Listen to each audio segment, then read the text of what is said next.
क्या हमारे इस ब्रह्मांड में एलियंस मौजूद हैं?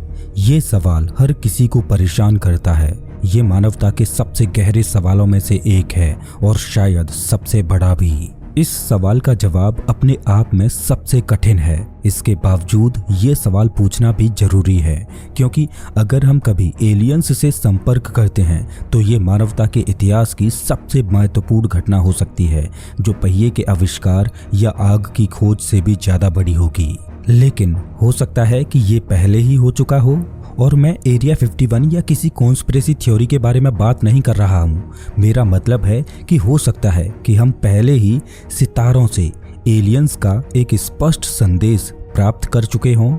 ये कहानी है वाव सिग्नल की, जिसे शायद मानवता का पहला एलियंस से संपर्क बोला जा सकता है। नमस्कार दोस्तों, मैं हूँ श्याम तोमर। स्वागत करता हूँ आपका इस वीडियो में।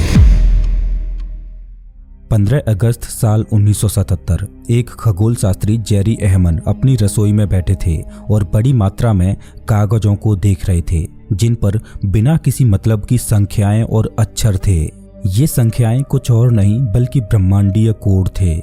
एक शोध वैज्ञानिक के रूप में जेरी एहमन को ये ब्रह्मांडीय कोड पहचानने में कोई परेशानी नहीं थी।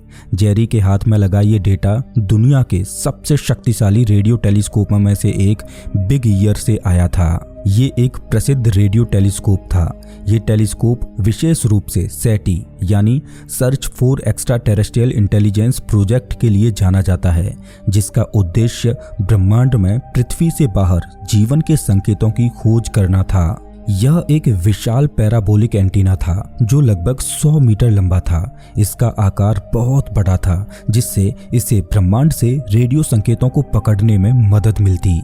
बिग ईयर का उद्देश्य गहरे अंतरिक्ष से आने वाले रेडियो सिग्नल्स को इकट्ठा करना था, और यही जानकारी जेरी के हाथ में थी। प्रत्येक कॉलम एक अलग फ्रीक्वेंसी चैनल को दर्शाता था, और इन कॉलमों में जो संख्याएं और अक्षर थे वे उस फ्रीक्वेंसी पर आने वाले रेडियो सिग्नल्स की ताकत को दिखाते थे। छोटी संख्याएं कमजोर सिग्नल्स को दर्शाती थीं और बड़ी संख्याएं मजबूत सिग्नल्स को। इन कॉलमों की चौड़ाई सिर्फ एक ही अक्षर की थी, इसीलिए 9 से अधिक सिग्नल्स को एक अक्षर दिया जाता था, जैसे ए का मतलब 10, बी का 11 और सी का 12 और इसी तरह। जेरी ने पहले भी इसी तरह के हजारों पन्नों को जांचा था, लेकिन उन हजारों पन्नों में कुछ भी दिलचस्प नहीं मिला था। लेकिन इस बार उनकी नज़र एक सिग्नल पर पड़ी जो उन्होंने पहले कभी नहीं देखा था। 6EQUJ5। ये इतना चौंकाने वाला था कि जेरी ने आश्चर्यचकित होकर इस सिग्नल को लाल पेन से घेरा और साइड में वाव लिखा। तभी से इस सिग्नल का नाम वाव सिग्नल पड़ गया। वाव सिग्नल में कुछ खास बातें थीं जो इसे खास बनाती हैं। सबसे पहले ये सिग्नल ब्रह्मांड से आने वाले रेडियो शोर से 30 गुना ज़्यादा मजबूत था। ये केवल बिग ईयर के 50 चैनलों में से केवल एक में ही पकड़ा गया, जिसका मतलब था कि ये एक नैरो बैंड सिग्नल था जो कि 72 सेकेंड्स तक सुनाई दिया। ऐसे सिग्नल सामान्यतः प्राकृतिक स्रोतों से नहीं आते, बल्कि तकनीकी उपकरणों से आते हैं। जैसे ही जेरी एहमन ने इस सिग्नल को देखा तो उन्होंने समझ लिया कि शायद ये एलियनों से मानवता का पहला संपर्क हो सकता है। लेकिन जैसा कि कार्ल सैगन ने कहा था कि असाधारण दावे के लिए असाधारण प्रमाण की ही जरूरत होती है। सबसे पहले सेटी की टीम को यह सुनिश्चित करना था कि वाव सिग्नल वास्तव में कुछ असाधारण ही था। ब्रह्मांड में रेडियो सिग्नल्स को ढूंढना बहुत मुश्किल है, क्योंकि ब्रह्मांड में रेडियो तरंगें हर जगह होती हैं। तारे, ब्लैक होल और क्वेजार जैसे ब्रह्मांडीय स्रोतों से लगातार रेडियो तरंगें निकलती रहती हैं, और पृथ्वी पर भी टीवी और टेलीफोन जैसे उपकरण रेडियो तरंगों का इस्तेमाल करते हैं, जिससे नॉइज बढ़ती है। अगर वाव सिग्नल को गंभीरता से लेना था तो ये साबित करना जरूरी था कि वो अन्य स्रोतों से नहीं आया था, बल्कि किसी एडवांस एलियन सभ्यता द्वारा भेजा गया था। सबसे पहले गैलेक्टिक रेडियो नॉइज को हटा दिया गया, क्योंकि वाव सिग्नल बहुत ज़्यादा मजबूत था और ब्रह्मांड में जो नॉइज होती है वो बहुत ही वीक होती है। तारे और क्वेजार जैसी प्राकृतिक घटनाओं को भी खारिज कर दिया गया, क्योंकि ये रेडियो तरंगें एक वाइड बैंड फ्रीक्वेंसी में फैलती हैं, न कि नैरो बैंड में। वाव सिग्नल एक नैरो बैंड सिग्नल था जिसे सिर्फ किसी बुद्धिमान सभ्यता द्वारा ही ब्रह्मांड में प्रसारित किया जा सकता था। और जब बिग ईयर ने अगले दिन उसी दिशा में फिर से उसी सिग्नल की खोज की तो वो रहस्यमय सिग्नल गायब था। अगर वाव सिग्नल किसी तारे, क्वेजार या ब्लैक होल से आया था तो वो सिग्नल अगले कई दिनों तक उसी दिशा में फिर से सुनाई देना चाहिए था, लेकिन बाद में फिर कभी भी उस सिग्नल को नहीं सुना गया। आखिरकार पृथ्वी से आने वाले हस्तक्षेप को भी खारिज कर दिया गया। पृथ्वी से आने वाला हस्तक्षेप आमतौर पर बेतरतीब पल्स भेजता है जो वाव सिग्नल जैसे नहीं होते। ये सिग्नल तकनीकी था और ब्रह्मांड से ही आ रहा था।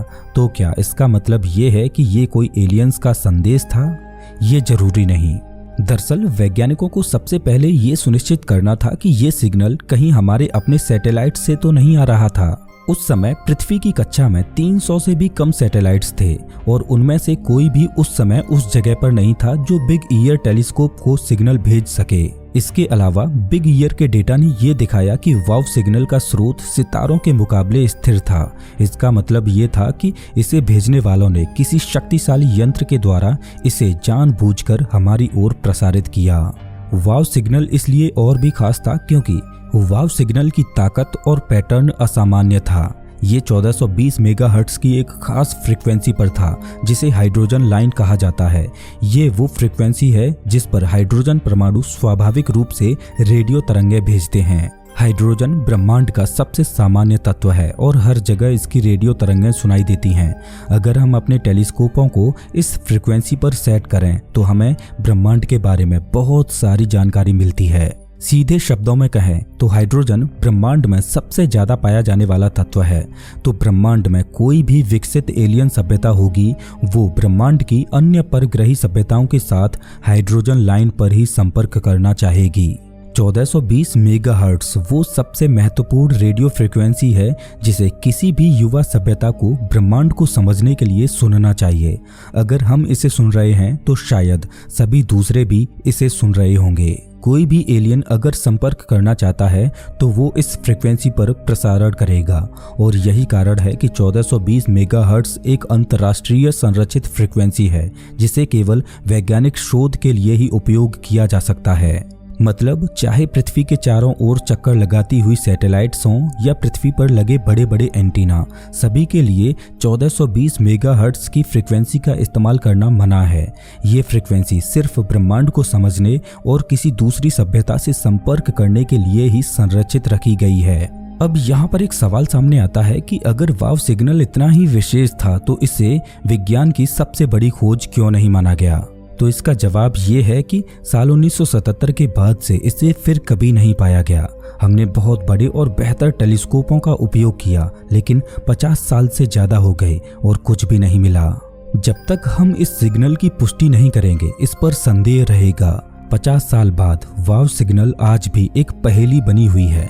2017 में एक खगोल शास्त्री ने दावा किया कि ये कुछ धूमकेतुओं से जुड़ा हुआ था, लेकिन इस सिद्धांत को जल्द ही खगोल शास्त्रियों ने नकार दिया। हाल ही में हम जैसे जैसे अपनी गैलेक्सी का अध्ययन कर रहे हैं वैसे वैसे खगोल शास्त्री वाव सिग्नल के स्रोत को पहचानने की भी कोशिश कर रहे हैं। साल 2020 में स्पेनिश खगोल शास्त्री अल्बर्टो ने सेजिटेरियस कॉन्स्टेलेशन में 66 तारों को वाव सिग्नल के संभावित स्रोत के रूप में पहचाना। ये सितारे जीवन की संभावनाओं के लिए खोजे जा रहे हैं। क्या हम उनमें से किसी के चारों ओर कोई ऐसी उन्नत सभ्यता खोज पाएंगे जो ये सोच रही होगी कि हम उनके संदेश का जवाब देने में इतना समय क्यों ले रहे हैं? ये तो भविष्य ही बताएगा। वाव सिग्नल ने सामान्य जनमानस में ये विचार पक्का कर दिया कि ब्रह्मांड में कहीं न कहीं जीवन मौजूद हो सकता है। क्या हम कभी इस सिग्नल के रहस्य को सुलझा पाएंगे? क्या ये वाकई परग्रही सभ्यता से आया संदेश था या ये ब्रह्मांड का एक और अज्ञात पहलू था? हमारी तकनीक बहुत तेजी से विकसित हो रही है, लेकिन ये सवाल अब भी बना हुआ है कि क्या हम एलियंस से कभी संपर्क कर पाएंगे? हो सकता है कि एलियंस हमसे इतने अलग हों कि हम उन्हें पहचान भी न सकें। शायद वे ऐसी ऊर्जा पर आधारित हों जो हमारी समझ से ही परे हो, या फिर वे हमें जानबूझकर अनदेखा कर रहे हों क्योंकि अभी हम उनके स्तर तक नहीं पहुंच पाए हैं। दुनिया के महान भौतिक वैज्ञानिक एनरिको फर्मी का नाम आपने फर्मी पैराडॉक्स के लिए जरूर सुना होगा। साल 1950 में फर्मी ने पूछा कि जब ब्रह्मांड इतना विशाल है तो ब्रह्मांड के बाकी लोग कहाँ हैं। हमारा ब्रह्मांड 93 बिलियन प्रकाश वर्ष में फैला है। इसमें 2 ट्रिलियन से भी ज्यादा गैलेक्सियां हैं और हर गैलेक्सी में अरबों तारे हैं। आखिर इतने बड़े ब्रह्मांड में एलियंस क्यों नहीं मिलते? ये सवाल ही फर्मी पैराडॉक्स कहलाता है। साल 1961 में एक खगोल शास्त्री फ्रैंक ड्रैक ने एक इक्वेशन दी थी जिसे ड्रैक इक्वेशन के नाम से जाना जाता है। ये समीकरण ये अनुमान लगाने की कोशिश करता है कि हमारी आकाश गंगा में कितनी तकनीकी रूप से उन्नत सभ्यताएं हो सकती हैं। लेकिन इस समीकरण में कई अज्ञात वेरिएबल्स हैं, इसलिए इसका सही उत्तर मिलना मुश्किल है। कुछ वैज्ञानिकों ने ग्रेट फिल्टर थ्योरी से ये बताया कि अभी तक हम एलियंस से क्यों नहीं मिल पाए। दरअसल ग्रेट फिल्टर थ्योरी ब्रह्मांड में जीवन की दुर्लभता और फर्मी पैराडॉक्स के रहस्य को समझाने का प्रयास करती है। ये थ्योरी ये समझाने की कोशिश करती है कि अगर ब्रह्मांड इतना विशाल है और जीवन के लिए कई संभावनाएं मौजूद हैं, तो हमने अभी तक किसी उन्नत परग्रही सभ्यता का पता क्यों नहीं लगाया। किसी भी सभ्यता के विकास में ग्रेट फिल्टर एक प्रकार की बाधा है जो किसी सभ्यता के जीवन के विकास या अस्तित्व को रोकती है, और ये बाधा किसी भी चरण पर हो सकती है। जैसे सूक्ष्म जीवों के किसी उन्नत सभ्यता में बदलने से पहले, उन्नत सभ्यताओं के खुद को नष्ट करने से पहले, या ब्रह्मांड में अपनी उपस्थिति प्रकट करने से पहले। अगर आसान भाषा में कहा जाए तो जब भी कोई सभ्यता जितनी ज्यादा उन्नत होती है तो वो सभ्यता उतनी ही जल्दी खुद को नष्ट कर देती है। इसे ही ग्रेट फिल्टर कहा जाता है। अगर हम अपनी ही बात करें तो हम इंसान ग्रेट फिल्टर के बहुत करीब हैं। हमने विज्ञान के क्षेत्र में इतनी तरक्की कर ली है कि हमने विनाशकारी हथियारों को भी बना लिया है। जिस दिन तीसरा विश्व युद्ध हुआ और ये विनाशकारी हथियार चले, उस दिन हम अपनी सभ्यता को खुद से ही नष्ट कर लेंगे।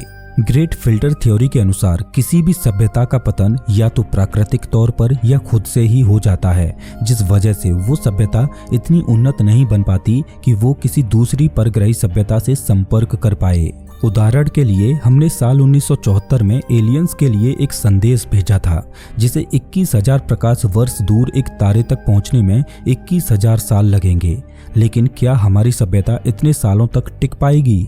ये ब्रह्मांड इतना विशाल है कि शायद हम एलियंस तक कभी नहीं पहुंच पाएंगे। ब्रह्मांड के इन रहस्यों को जानने की कोशिश हमें सिखाती है कि हमारा ज्ञान अभी कितना सीमित है। शायद ब्रह्मांड में जीवन का पता लगाना हमारे अस्तित्व के सबसे बड़े सवालों में से एक है। क्या हम इस ब्रह्मांड में अकेले हैं? ये सवाल सिर्फ विज्ञान का ही नहीं बल्कि हमारे अस्तित्व का भी है। जब तक हमें जवाब नहीं मिलता, ये खोज जारी रहेगी। दोस्तों, आपको क्या लगता है कि क्या ब्रह्मांड में एलियंस हैं और क्या हम उनसे कभी संपर्क कर पाएंगे? मुझे अपने विचार कमेंट में जरूर बताएं और इस वीडियो को लाइक जरूर करें, क्योंकि आपका लाइक मुझे ऐसे ही और वीडियो बनाने के लिए मोटिवेट करता है। और आप हमारे चैनल की अन्य वीडियोज को भी जरूर देखें। मुझे उम्मीद है कि आपको वो वीडियो भी पसंद आएंगी। मिलता हूं मैं आपसे एक नई वीडियो में, तब तक के लिए नमस्कार।